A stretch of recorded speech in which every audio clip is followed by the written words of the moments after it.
Now, the Sunday afternoon session is probably the most important session. And here we had President Nelson give his address. And guys, he spent a great deal of time talking about the Kirtland Temple. And I believe that's a particular topic that you guys know quite a bit about. We were yelling at the screen. This is an episode that we just put out with the amazing Rob Lauer, I think last week. You can find it on Mormonish podcast, all about, well, you can see the title of our episode, Elijah and the Sealing Power, the Kirtland Temple Narrative Debunked. And maybe, Landon, do you want to go into this? Because everything that President Nelson said, this is not accurate as far as what happened at the Kirtland Temple. And one of our concerns with the Kirtland Temple now being in the hands of the LDS Church is the COC, Community of Christ. They did not share this narrative of Elijah, Elias, Moses, or the Savior because they've gone through the documents. They understand the provenance is not there to even show that this ever even happened. And now that it's in the LDS hands, I believe this is a story that is going to be told to every visitor that comes. We saw it shared by President Nelson today. Landon, do you want to go into this? Exactly what we're talking about? Yeah, that's right. To tell a narrative that they know isn't true, right there in conference is just extremely disappointing. We went through this just on that podcast, as you said, and it's clear Joseph Smith and Oliver Cowdrey, neither one of them ever mentioned Elijah, Moses, or Jesus Christ showing up in the temple. It's not there. It's not in the records. There's a third-hand witness from Oliver Cowdrey's brother, Warren Cowdrey, that was written on the back page of a journal. Nobody knows where it came from. It has no date on it. And so to make this claim with Joseph and Oliver, not only did they never say that it didn't happen, they kept referring to it happening in the future tense, that it would happen, that they shall come, that they will come, which was a very Christian idea at the time, was that Elijah and Elias and Moses would come right before Jesus came in the end and restore all of these keys. That was a Christian belief. And from the words that we see from Joseph Smith, he was still looking forward to that happening, even though this is 8 years in the past that it supposedly did happen. So there's a huge problem with this narrative. The church leaders know this. They have to know this. And yet here they come out and tell you this story that just has no backing. Yep. And to be clear, so when we talk about a third-party account from scribe Warren Cowdrey, it said things like they beheld Jesus. They saw.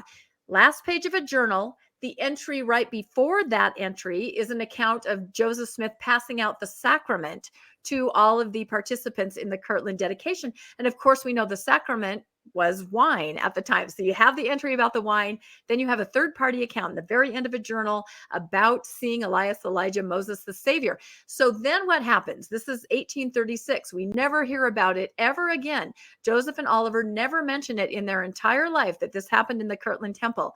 Finally, in 1842, it's rewritten by Willard Richards into a first-party account where it appears that Joseph says, I then saw the Savior. I saw Elias.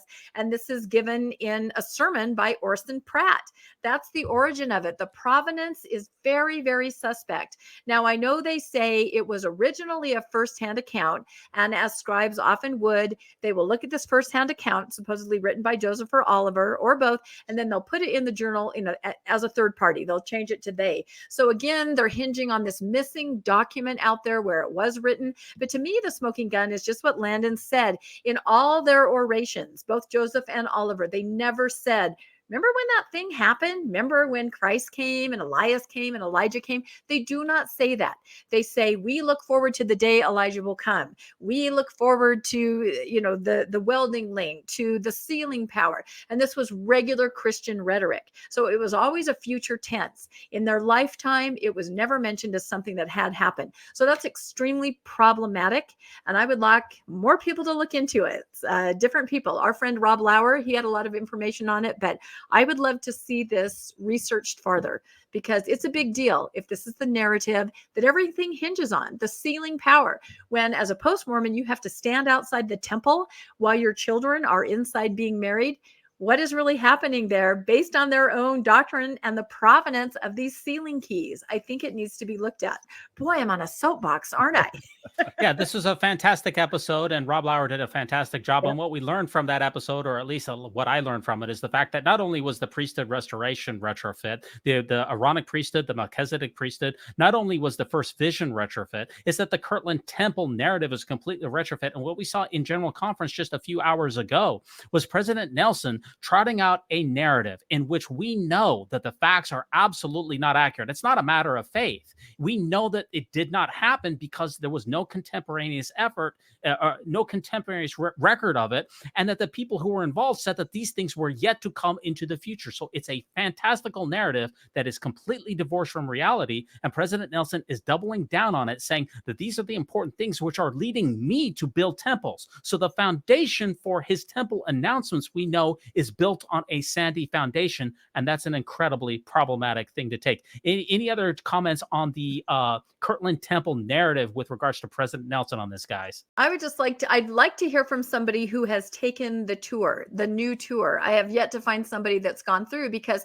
I would like to know what is being said. As Rob Lauer explained to us, the COC, Community of Christ, did not share this narrative because they did not trust or acknowledge the provenance of it, as we explained. So I would like to hear. So if any of you have taken that tour, drop us a line. Let us know what they are saying.